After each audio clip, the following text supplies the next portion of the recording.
कारण इतक्या दिवसांनी मला बघितल्यावर असं नाही वागणार आहे माझ्या बरोबर.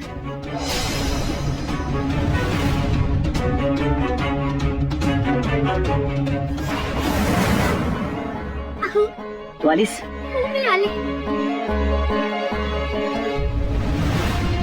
तुला माहिती पहिला रंग तुला लावल्याशिवाय माझी होळी साजरी होत नाही.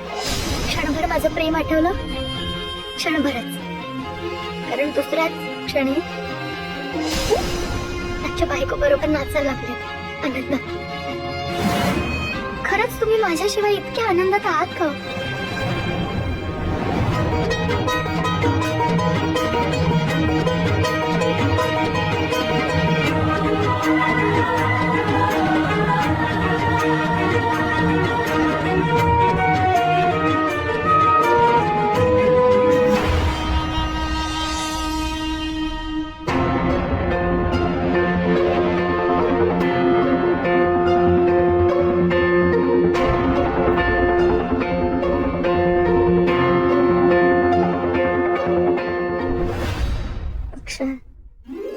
सगळ्या प्रश्नांची उत्तर इथे समोर तर आहेत. ठीक आहे, मला फील झालं नसेल, पण तुझ्या मनात मीच आहे हे पुरेसं आहे माझ्यासाठी.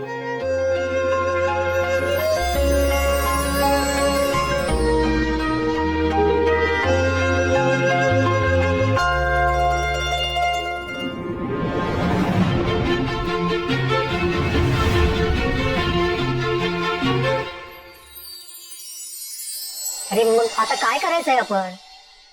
काहीच कळत नाहीये. बरं, समर देवदारा आपल्यासाठी इतका मोठा इन्व्हेस्टर आहे, त्यामुळे ही मीटिंग महत्वाची आहे. मुंबईला जाणं गरजेचं आहे, पण कळलं तर पाहिजे ना. तर मग निघूया ना, इतकं महत्वाचं आहे तर. अगं आपण लाख निघू. त्यांच्या सेक्रेटरीने कन्फर्मेशन दिलं पाहिजे ना. दर वेळेला उडवडीची उत्तर देतोय. म्हणतोय आज सकाळी 11ची वेळ दिली, मग नंतर जरा थांबा, सरांना वेळ नाही आहे, सर बिझी आहे. एक धड उत्तर देते तू. कसं जाणार आपण? मेलवर सुद्धा काही कन्फर्मेशन आलेलं नाही अजून त्यांचं. बरं, मग आता काय करायचंय? काय आपण काय जाऊया का वाट बघूया अजून? नाही नाही, जाणं महत्वाचं आहेच ना. तर मग निघूया ना, आपण पोहोचूया तिकडे लवकर. कुठे निघताय तुम्ही आता? अगं मुंबईला जायचं, एक महत्वाची मीटिंग आहे. ठीक आहे, निघण्याआधी एक फोन करून बघतो परत.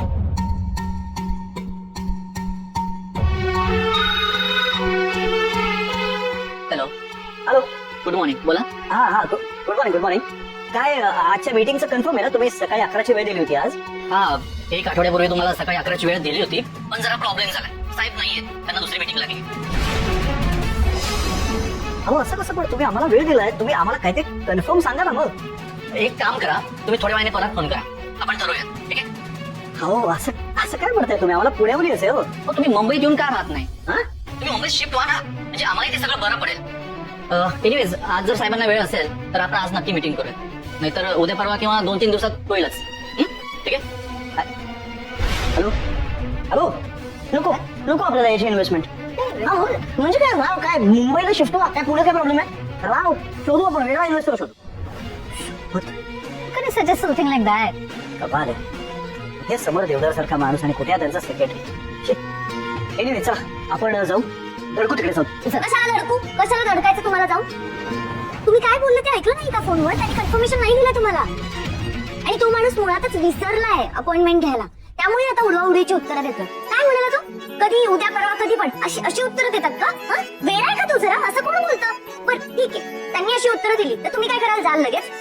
तुम्ही काय कुणी आहात का त्यांनी बोलवलं इथून पळत सुटायला? तुला काही माहित नाहीये? मला सगळं माहितीये मला सगळं. एक तर त्याची चूक आहे. तो माणूस चुकलाय. जसं त्यांना त्यांच्या वेळेची किंमत आहे, तसं त्यांनी तुमच्या वेळेची किंमत करायला नको का? तुमच्या चांगुलपणाचा फायदा घेतायत ती माणसं. आता असं वागतातच आहेत आणि नंतर सगळं झाल्यानंतर पैसे देताना सुद्धा असंच वागतील. कळतंय तुम्हाला? नका जाऊ तुम्ही. हो चालेल, मी सगळे डॉक्युमेंट्स एकदा परत चेक करते. येस, आणि तुम्हाला ईमेल करते. Yes thank you, bye.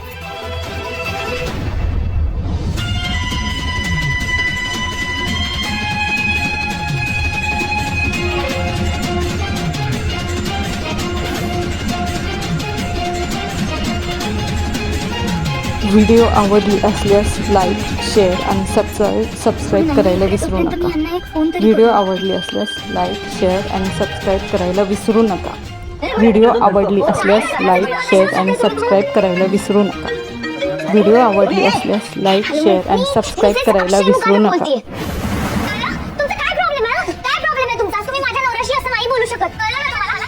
एक तर तुम्हाला जे आधी करायला हवं होतं ते तुम्ही केलं नाही, आणि आता माझ्या नवऱ्याला पुण्याहून मुंबईला यायला सांगताय एवढ्याशा वेळेत. आणि त्या वेळी तुम्ही असं बोलू नाही शकत. तुम्हाला जसं तुमचा वेळ महत्वाचा आहे तसा माझ्या नवऱ्याचा वेळ सुद्धा महत्वाचा आहे. कळलं तुम्हाला? तुम्ही असं नाही बोलू शकत त्यांना. नाही मी हॅलो हॅलो हॅलो, मला न सांगता कुणाला फोन केला होता? ते बघ, घोळ घालू नकोस हा.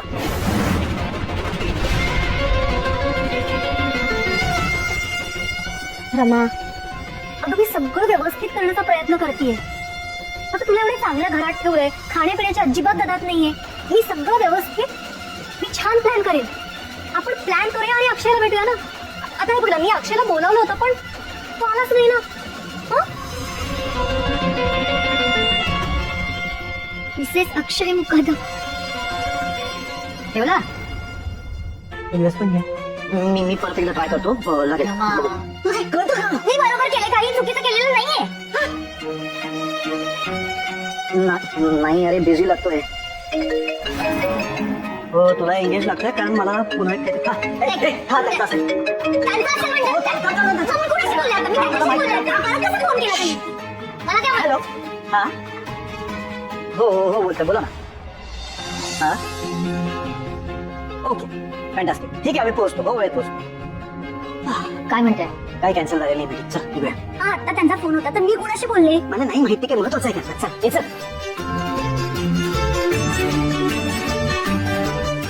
खूप बोलले हो ही मला. मला काय माहित नाही, मला काय माहित नाही.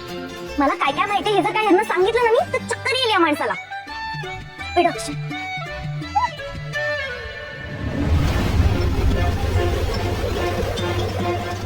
जर का या देविकाच्या मुलीचं यांच्याशी लग्न झालंय तर यांचा नंबर कसा नाही यांच्याकडे?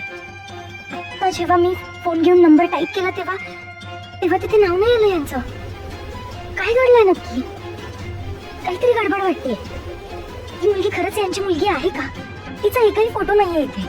मला असं सारखं वाटतंय की हे सगळे खोटं बोलतात आणि मला इथे का थांबवून ठेवलंय? हे कुठल्या संकटात तरी नाहीये? ही माणसं त्यांची फसवणूक करतात का? काहीतरी गडबड नक्की आहे. नाहीतर हे असं कुणाशीही लग्न नाही करणार आणि इतक्या कमी वेळात हे सगळं कसं घडू शकतं? आणि आता मी जेव्हा फोनवर बोलत होते तेव्हा त्या मुलीचा आवाज जवळपास माझ्यासारखा आहे. माझ्यासारखाच आवाज येत होता मला खरंच काही कळत नाही. मला हे सगळं खोटं वाटतंय. मला इथून बाहेर पडून बघावं लागेल की यांच्या आयुष्यात नक्की काय चाललंय आणि ती माणसं खरं बोलतायत की नाही.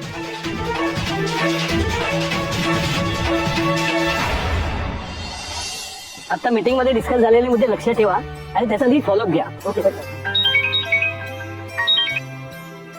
हॅलो, मिस्टर समर देवधर, हो बोलतोय.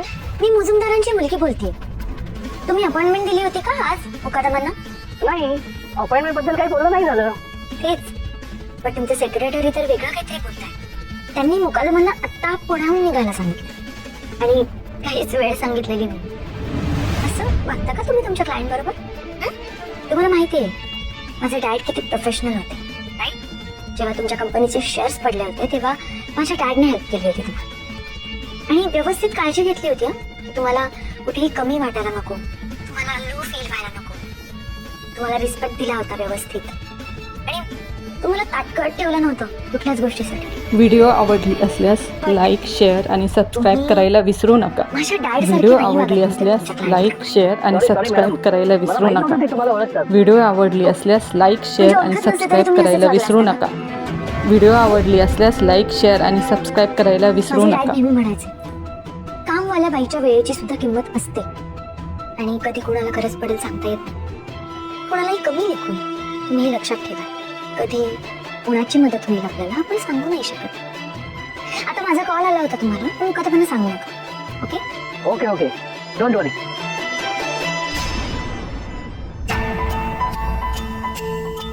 हे माही, काय करतेस तू?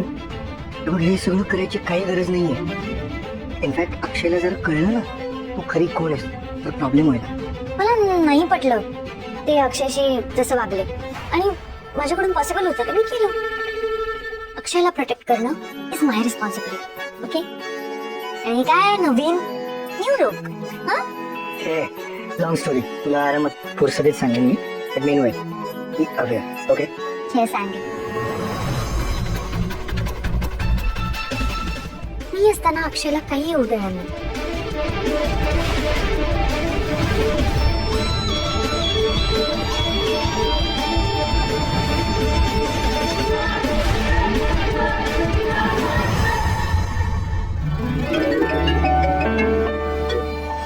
हॅलो हॅलो अक्षय मुकादम मी समर देवदार बोलतोय.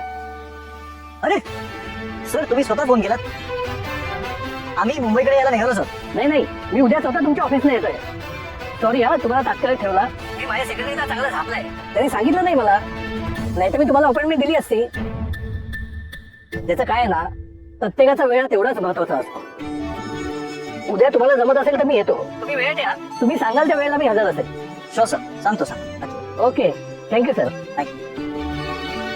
काय गंमत आहे. काय रे समोर सरांचा फोन होता. हा आपल्याला मुंबईला जायची काही गरज नाही तेच उद्या पुढे नाही. हा ते म्हणाले फक्त वेळ कळवा मी येतो.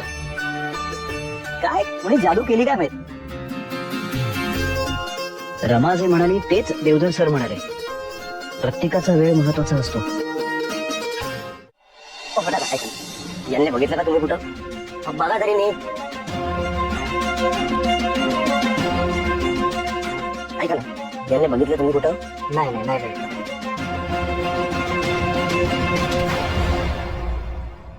भाऊ यांनी ओळखता का तुम्ही. हा ही तर मुजुमदाराची पोरगी इथे यायची ना सिगरेट प्यायला. सिगरेट कुठेतरी बाहेर गेली होती पण आता आली परत. मी पाहिलं तिला. हा काय तिचा बनला आणि त्यांचा नवरा. नाही लग्न नाही झालं तिचं अजून. कोणी बॉयफ्रेंड आहे. ह्या लोकांचं काय दिवसाला एक बॉयफ्रेंड बदलतात पण लग्न नाही झाले बघा. ऐका ना मला जरा विचार करून सांगा ना तुम्ही खरंच त्यांचं लग्न झालं नाहीये. अहो नाही झालं साहेब. बघा अशा लोकांच्या लग्नाची हेडलाईन बनते. तुम्ही खोटं बोलू राहिला का मला. हा एवढा मोठा भाऊ आहे त्यांचा खरंच. हो साहेब अगदी 100%.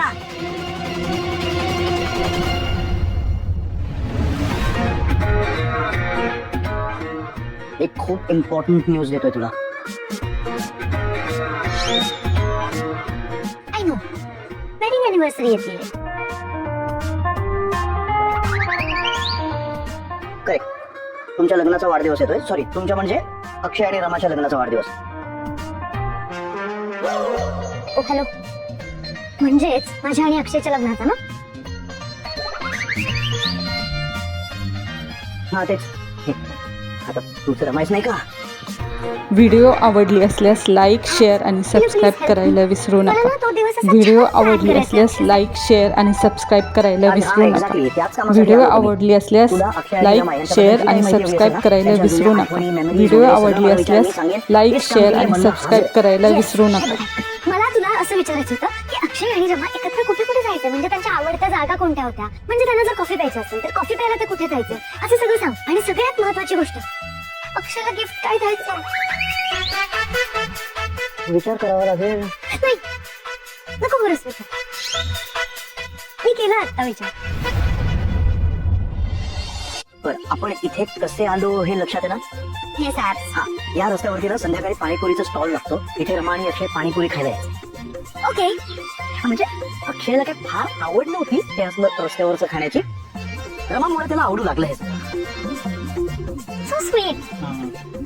पण आज मी काय म्हणते ते लक्षात ठेव. हे बघ पुन्हा मला या सगळ्या छोट्या छोट्या गोष्टी सांगून ठेव. म्हणजे कसं अक्षय बरोबर जर का कुठे बाहेर पडले आणि एक तर तू खूप प्रश्न विचार आणि जर का प्रश्न विचारला तर मी कन्फ्यूज नको व्हायला. एवढंच. आपण काही इथे पाणीपुरी खायला नाही आलोय हे सगळं सांगायला चांगलंय तुला इथे. Really यार. तू लक्ष देऊन ऐकतेस ना. पुढची गोष्ट ऐक. तर ते ए रंजा. अरे ओके. सॉरी मला माझा एक मित्र भेटलाय. तू 2 मिनिटं थांब इकडे. चहा पियावं तर मी आलो. रणजित पाटील. ऍप्स बिंग ऍप्स. Hi, cutting.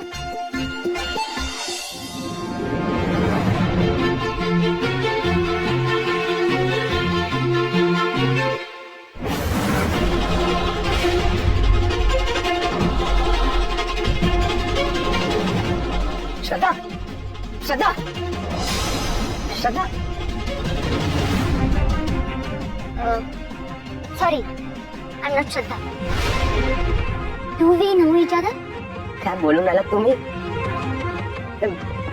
तुम्ही मला ओळखत नाही? नो. अच्छा, म्हणजे तो माणूस बोलत होता ते खरं आहे तर. Hello, excuse me. मला सगळं कळलंय. तुम्ही मोठ्या श्रीमंत घरातले आहात आणि तुमचं खरं नाव माहिती मला कळलंय.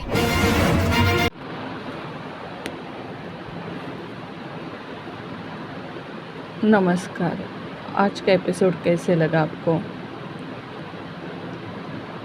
रामू एक मेहनती किसान था। वो जनकपुर में रहता था। उसके पास एक छोटा सा खेत था जहाँ वह हर दिन काम करता था। एक दिन उसे अपनी खेती में एक छोटा सा पौधा दिखाई दिया जो बहुत ही अनोखा था। रामू ने सोचा कि यह पौधा बहुत ही खास है और इसे बचाना चाहिए। रामू ने पौधे को बहुत प्यार से सींचा और उसकी देखभाल करना शुरू कर दिया। उसने उसे धूप और पानी दिया और वह पौधा धीरे धीरे बड़ा होने लगा। एक दिन रामू ने देखा कि पौधा बहुत ही तेज़ी से बढ़ रहा है और उसके पास एक अजीब सी चमक है। उसने पौधे के पास जाकर देखा कि उसके पास एक छोटा सा फल है जो बहुत चमकदार है। रामू ने फल को उठाया और खाया। फल खाने के बाद उसे ऐसा लगा कि जैसे उसे बहुत ज्ञान मिल गया हो। उसने जाना कि दुनिया में हर चीज़ का एक रहस्य होता है और उसे समझने की कोशिश करनी चाहिए। इस बोध कथा में हमें यह संदेश मिलता है कि हमेशा ज्ञान प्राप्त करने की कोशिश करनी चाहिए और दुनिया को समझने की कोशिश करनी चाहिए। हमें हर चीज़ में एक रहस्य ढूंढना चाहिए और उसे समझने की कोशिश करनी चाहिए। यह बोध कथा हमें यही सिखाती कि हमेशा ज्ञान प्राप्त करने की कोशिश करनी चाहिए और दुनिया को समझने की कोशिश करनी चाहिए। हमें हर चीज़ में एक रहस्य ढूंढना चाहिए और समझने की कोशिश करनी चाहिए। Thank you.